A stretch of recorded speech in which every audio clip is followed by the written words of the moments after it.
The Consumer Credit Counseling Interview. In 1987, now I know a lot of you don't relate to 1987, but in 1987, I spoke at my first NADA convention. And it was a big treat. I received the highest grades anybody received at that convention from the audience. And not because I was such a great speaker, such a dynamic personality on stage. The reason I received the high grades as a speaker that year was because my subject was brand new. It was a subject that had never been discussed at a convention before. The Consumer Credit Counseling Interview, coupled with how to work the banks. Now let's face it, we have a number of customers that have distressed credit. And one thing I tell the sales managers, when I was a finance director, if you've got a customer and you identify they have distressed credit, stop the deal. Don't continue to negotiate with somebody with bad credit. You know, they might not be getting that particular car anyway.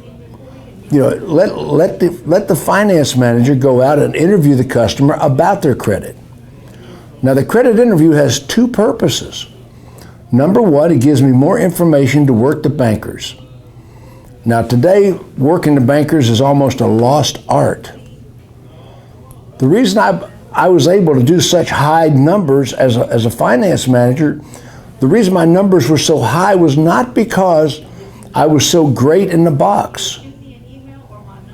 The reason my numbers were so high is I was so good at getting deals bought and getting the best conditions from the bankers.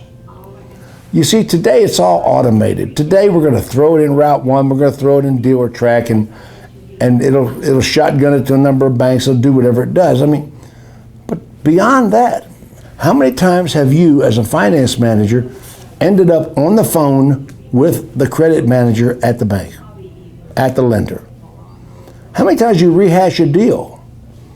Well, when you rehash a deal, you've got to have meaningful things, meaningful reasons why they should buy the deal. And I see people all the time working the lenders and, well, buy this deal because we give you a lot of business, or buy this deal because I need this deal. You don't have a real reason to tell the banker why they need to buy the deal. Well, let's talk for a moment about the 4 C's of credit. Now, this is really important when you're working the lender, and it gets into why we do the credit interview. The first C of credit, the 4 C's of credit. The first C of credit is capacity. The number one reason deals are turned down is capacity. Now, a lot of people think, well, bad credit. No, credit is not the number one reason deals are turned down. Now, capacity is broken into 2 parts. 2 parts, income and the customer's debt load. Debt load, D-E-B-T, debt, how much money they owe. Debt load is the number one reason deals are rejected, not bad credit.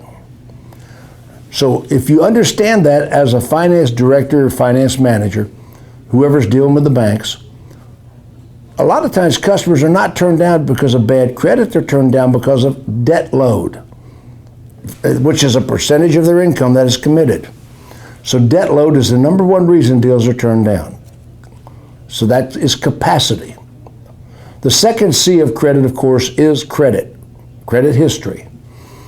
Bad debts, write-offs, bankruptcies, charge-offs, tax liens, your ability to read a credit report is extremely important. So the second C of credit is credit history. The third C is collateral. And collateral is broken down in 2 parts, cash and equity. What collateral is the bank holding? Now understand this. The number one reason deals are approved is cash in deal, not rebate. Most of your manufacturer lenders already factor out rebate in scoring the credit. Cash has the highest point value on any bank's scoring system. Cash overcomes capacity. So if the customer has limited income or high debt load, a high amount of cash can move that deal. Now, the 4C of credit is character. Character is the intangible. Is this a good person that has some bad things that are not likely to reoccur? So the 4C of credit is the customer's character. And when you're building a character story to tell the bank, you need documents. You know, you were in the hospital, what documents can you provide me? And sometimes I'll hold a deal up for a couple hours while the customer gets the documents. Oh, don't do that. Yes, do that. Why turn in a deal with a 100% chance to turn down when I could get some documents and prove that I could get this deal approved? Think about that. So, character overcomes bad credit.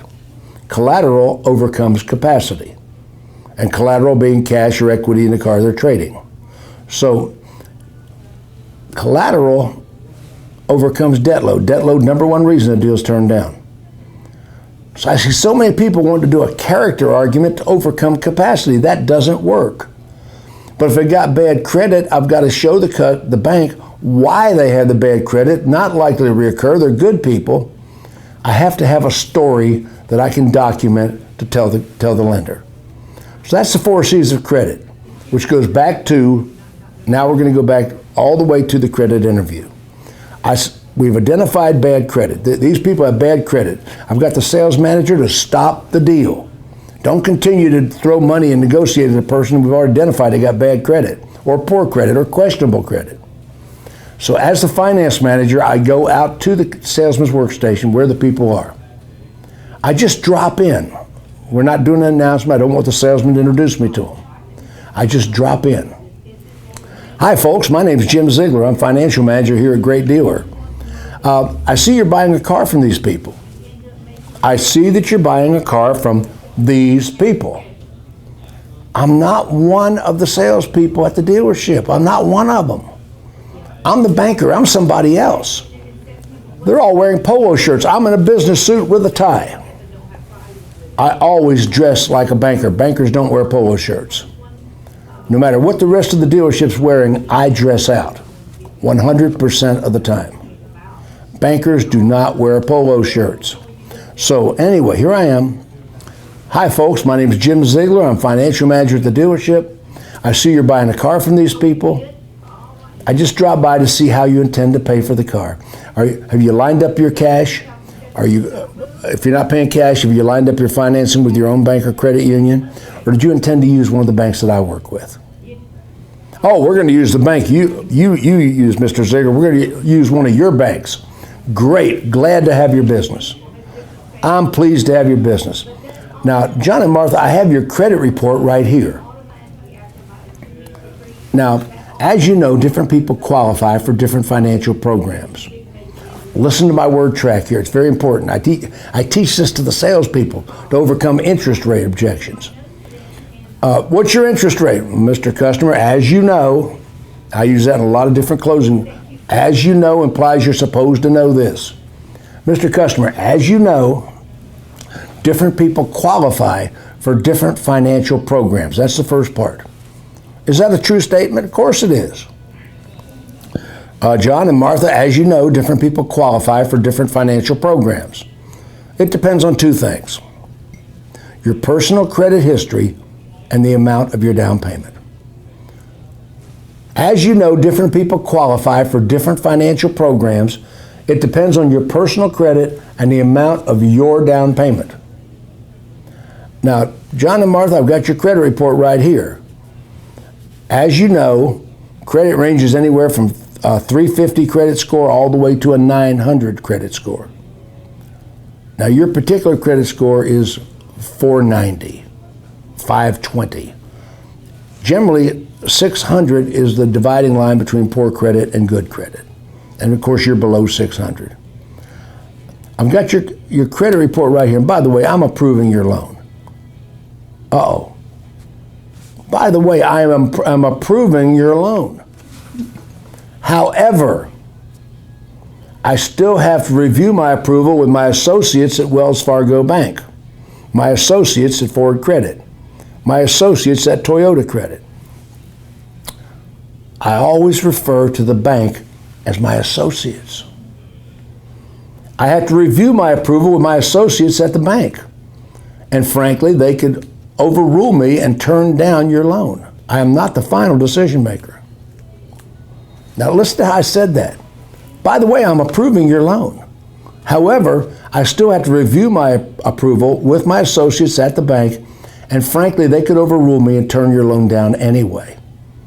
And look at your credit report. There's a couple questions here I know they're going to ask me. There's a couple questions here I know they're going to ask. Do I have your permission to discuss your credit with you? Now listen to how I said that. Do I have your permission, Martha, do I have your permission to discuss your credit with you? Yes. John, do I have your permission to discuss your credit with you? Great. John, look at your credit. No, I can't give you your credit report. I can show you how to get your own copy. No, I can't give you your credit report. I can show you how to get your own copy. Now, John, did you ever have an account with Ford Credit? Martha, did you ever have an account with Ford Credit? Now, let me ask you a question. Do they know they had an account with Ford Credit? They towed it away. They repossessed it. Of course they know. But I don't, everything I do in the credit interview is in the form of a question, never in the form of a statement. I don't sit there and say, you had a repossession. No, don't tell them what's in their credit report. They know you're reading it. John and Martha, did you ever have an account with Ford Credit? Yes, we did. Well, what happened there? Well, they took the car back. Why? Well, because I was in the hospital. Really? John, do you have any documents that coincide with those dates just before the repossession that will show you were in the hospital? Well, yeah, I've got all that documents. Great. You know, do you have any documents to prove you were in the hospital just before the repossession?